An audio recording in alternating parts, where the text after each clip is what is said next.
Chapter 7 The Mercenaries' Plan. Iron Will stared at the wide river in front of him, the gears in his mind turning.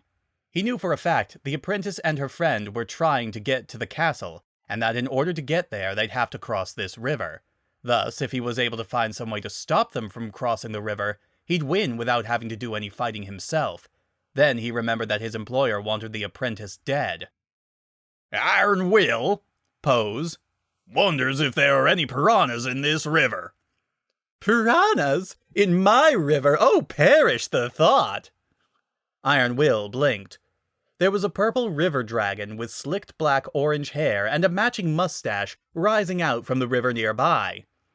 I've been living in this river for the past, 200 years, and in all that time I don't think I've ever seen a piranha, the river dragon said with a voice that did not sound like it belonged to a river dragon. Oh, but where are my manners? Is there something you need, my muscle-bound friend? The cogs in Iron Will's mind came to a conclusion. A brilliant conclusion, one might say, if one was Iron Will. Iron Will, pose, would like for you to help him kill some people.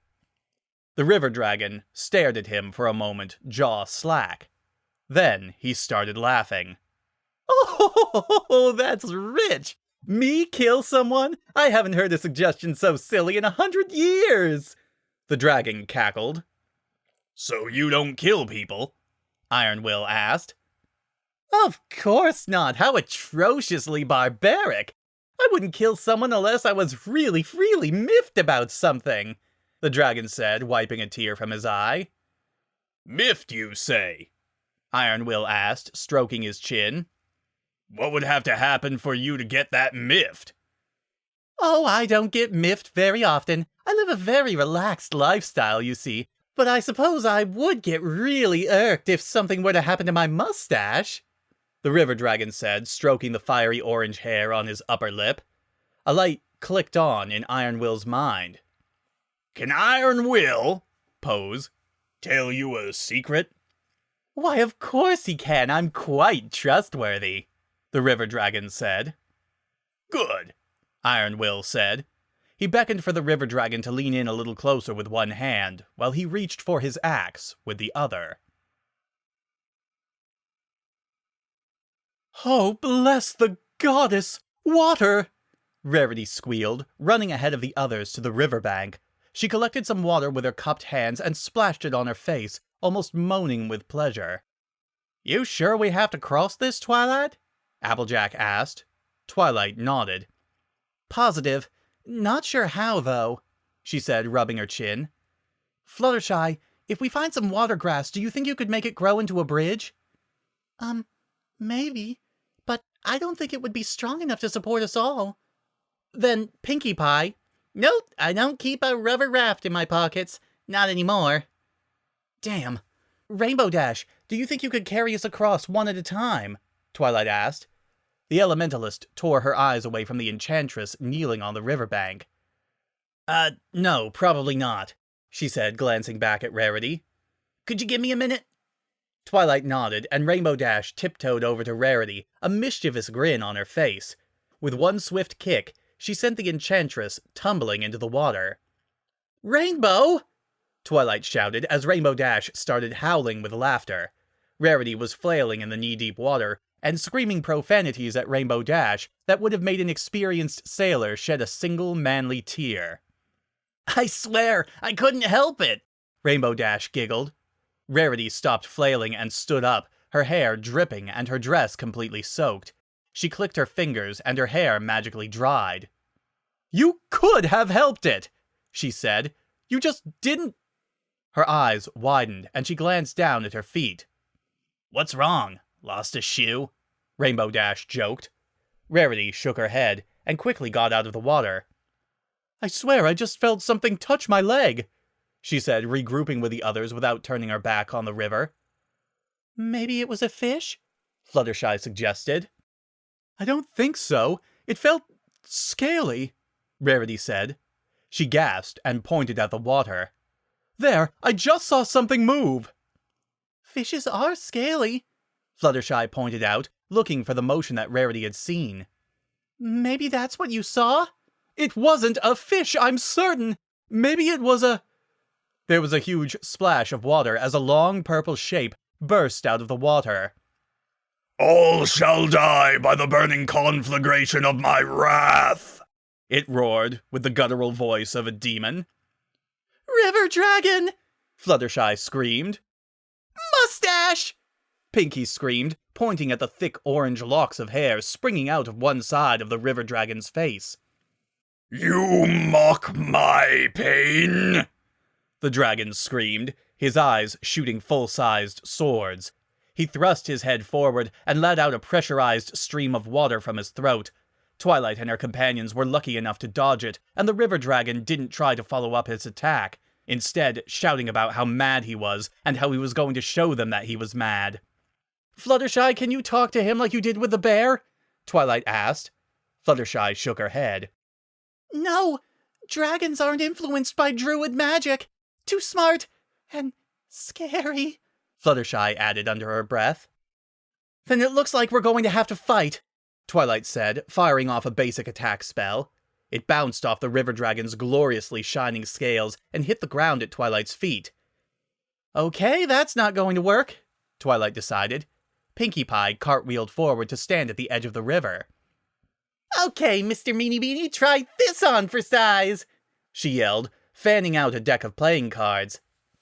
Pick a card, any card. The River Dragon's eyes lit up. Oh, goody! I do so adore magic tricks, he squealed. He carefully picked out one of the cards and brought it up to his face to get a closer look at it. Your card is the 3 of diamonds, Pinkie Pie announced. The River Dragon gasped in shock. Amazing! How did you know? He asked, handing the card back to Pinkie. The trickster winked at him. A true magician never reveals her secrets, she said.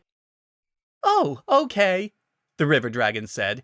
He flicked Pinkie Pie away and went back to roaring about his anger. Well, I'm out of ideas, Pinkie said, hopping back up without a trace of injury. Applejack rolled her neck in preparation. Looks like I'm gonna have to get my hands dirty, she said, stepping towards the riverbank without a care in the world. She bent down and picked up a rock, tossing it at the dragon to grab its attention. It bounced off the dragon's snout, and the dragon glared angrily at Applejack, who was spreading her arms out in invitation. Eat me, you ugly garden snake, she taunted. The dragon's eyes widened. Did you just call me ugly? He asked. Bitch, I'm fabulous! He lunged with an open mouth, preparing to eat the morsel who had dared to insult his personal appearance. Applejack grinned and easily stepped out of the dragon's way, letting him get a mouthful of dirt. She gripped her sword with both hands, and with one swing, it was over. The dragon's mustache fell to the ground. Consarn it, I missed! Applejack cursed. The River Dragon wordlessly lifted his head, staring in shock at the orange hair on the ground. My mustache, he said mournfully, picking up the hair as if it were a child. You ruined all that I had left of my mustache!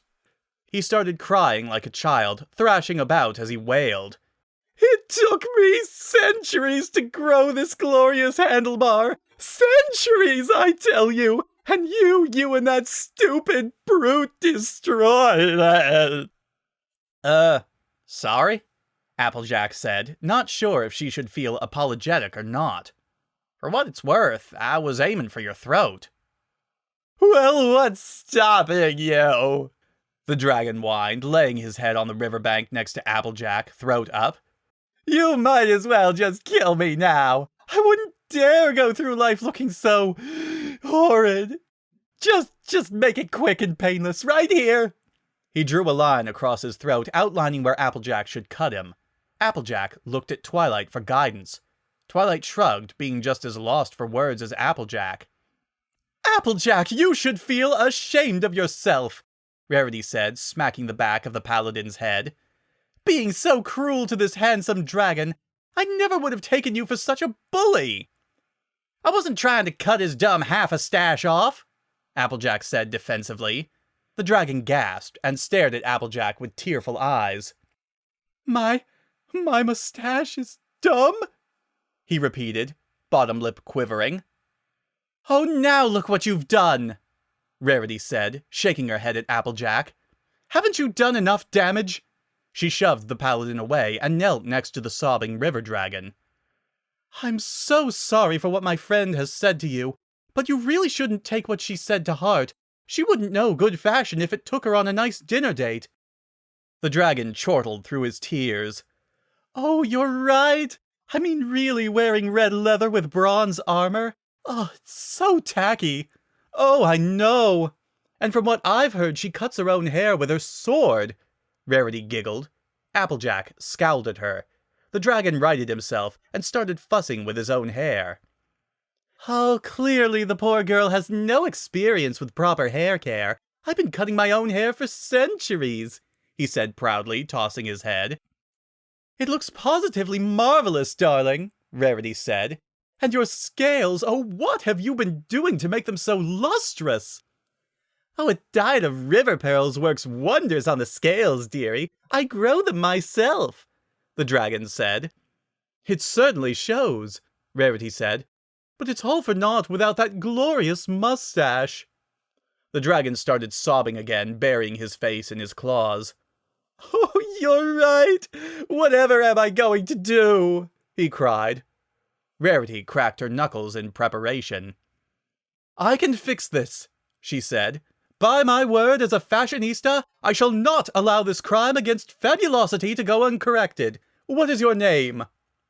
In the tongue of dragons, I am Stephen Magnit, the dragon said. But you may call me Stephen. All right, Stephen, lie down. I shall fix this if it is the last thing I do, Rarity said. Stephen did as he was told, laying his head next to Rarity. The enchantress plucked a long purple scale from his neck, making Stephen wince in pain. What are you going to do with that? Stephen asked fearfully. Just close your eyes and think peaceful thoughts, Rarity said. It will all be over quickly. Oh, my personal appearance is in your hands, Stephen whimpered, covering his eyes. Rarity lifted the purple scale up over her head like a dagger, biting her lip and clenching her eyes. Without giving herself time to hesitate, she made one clean cut. The others gasped as they realized what Rarity had done. I don't believe it, Rainbow Dash said, covering her mouth in horror. Land sakes, I didn't think she had it in her, Applejack said, putting a hand over her heart in respect. This is the weirdest hallucination I've ever had, Pinkie concluded gleefully. Oh my, Fluttershy said. What's the big deal? Twilight asked. She just cut her hair. Some silence would be appreciated, Rarity called out, holding the wavy mass of violet hair in one hand. I must concentrate. Rarity went to work. She divided the length of curling violet hair into 2 equal halves and held 1/2 in each hand. She pressed their ends on both sides of Stephen's snout, where the mustache had been, and hummed in concentration. There was a short flash, and when she removed her hands, her hair had fused to Stephen's scales. What happened? Can I look now? Stephen asked. Not yet, dear. I'm just making a few finishing touches, Rarity said, brushing her fingers through Stephen's new mustache. With each brush of her hand, the hair slowly changed color until it had turned from violet to the same orange as Stephen's hair. When she was done, Stephen's mustache was as good as new, if a bit curlier than the original. You can open your eyes now, Rarity said. Stephen slowly cracked one eye open and gasped in awe. My mustache! And it looks glorious! He cried, running a claw through the curly orange mustache. But how did you manage to... Oh, by the goddess, 2-in-1 shampoo and conditioner! What, this? Rarity said, gesturing to her freshly cut hair, which now only reached her shoulders. Oh, don't worry about it. Short hair is in this season, after all. You gave up your own hair so you could fix mine. Oh, clearly you are no simple fashionista. You must be the goddess walking in the company of mortals, Stephen cried, raising his claws to the heavens. If there is a way I could possibly repay you for this... Tut tut tut, no need to repay me, darling. I enjoy working pro bono, Rarity said. Oh, but I refuse to allow such a generous act to go unrewarded. Perhaps I could, say... Stephen looked at the opposite side of the river. Help you cross the river. Would you do that? Rarity asked. Stephen nodded, stretching out his serpentine body to make a clear bridge from one side of the river to the other. Oh, it would be my pleasure, he said, bowing his head to Rarity. Come, the other shore beckons you. Oh, you are too kind, Rarity said, stepping onto Stephen's back and walking across it. Applejack carefully followed her, noticing that Stephen was still glaring at her. Rainbow Dash chose to fly over the river instead, and Fluttershy ended up needing some coaxing from Pinkie Pie to be willing to get anywhere near Stephen. Twilight brought up the rear, following Pinkie as she held the screaming druid above her head like a trophy. Again, thank you ever so much for your help, and I apologize for my horrid behavior from earlier, Stephen said to Rarity when all 6 mages had crossed to the other side of the river. It's perfectly all right. I'm certain that anyone would act the same way if their hair was forcibly ruined, Rarity said. Oh, your forgiveness knows no bounds, my lady, Stephen said, bowing his head. But, that said, I must ask for a small favor. Of course. What is it? Rarity asked. Stephen's eyes narrowed. I want you to find the man who cut off my mustache and make him pay, Stephen said. He held out the sharp purple scale that Rarity had used to cut her hair. Please use this scale to exact vengeance on my behalf. Rarity nodded and accepted the scale, tucking it into her dress. Describe him for me, she said, her voice as hard as stone. Oh, bless your soul, Stephen said. He was large, very large, and had more muscles than he knew what to do with. His hair looked like a pair of horns. Quite a striking hairstyle now that I think about it, and he used his huge axe to... I understand, Rarity said, nodding. Should I happen to find him? Her eyes narrowed, and her face took on an expression that would send chills down a normal human's spine. I will make him pay for the destruction of your mustache. Stephen's bottom lip started to quiver. Thank you, he said tearfully, wiping away a tear from the corner of his eye. And may the goddess smile upon your quest. Iron Will, the mercenary bellowed as he strode into the castle, is in the building. Never would have fucking guessed, Nightshade grumbled from her perch up above. Is the apprentice taken care of? The Grandmaster asked, materializing out of the shadows behind Iron Will. Indubitably, Iron Will said, flexing his massive biceps. Iron Will enlisted a river dragon to squash those pesky mages like overwrapped tomatoes in a food fight. River dragon? Rover said, popping out of a hole in the ground. River dragon, Iron Will crowed, striking a pose. A lean, mean, killing machine. Are you talking about Sven Magnet? Rover asked. The only river dragon that couldn't hurt a fly? He is vicious. You should have seen how he acted after Iron Will. Pose. Cut off half his goofy mustache. Rover stared at Iron Will with wide eyes and open mouth. You cut off his mustache? Oh, yeah! You monster! Enough, the Grandmaster said, silencing both of them. Iron Will, is the apprentice dead or not? Iron Will rubbed the back of his head. Maybe. Iron Will, pose, didn't stick around after the dragon went ballistic. The Grandmaster groaned, massaging his temples. What part of make sure she is dead is so hard for you simpletons to understand? In all my years, I have never seen so many people act so incompetently. It's almost astounding. So, what, is it my turn yet? Nightshade asked from her perch. The Grandmaster shook his head. No, honestly, I should have done this in the beginning, he said, grumbling under his breath as he stalked out of the castle. If you want something done, Do it yourself.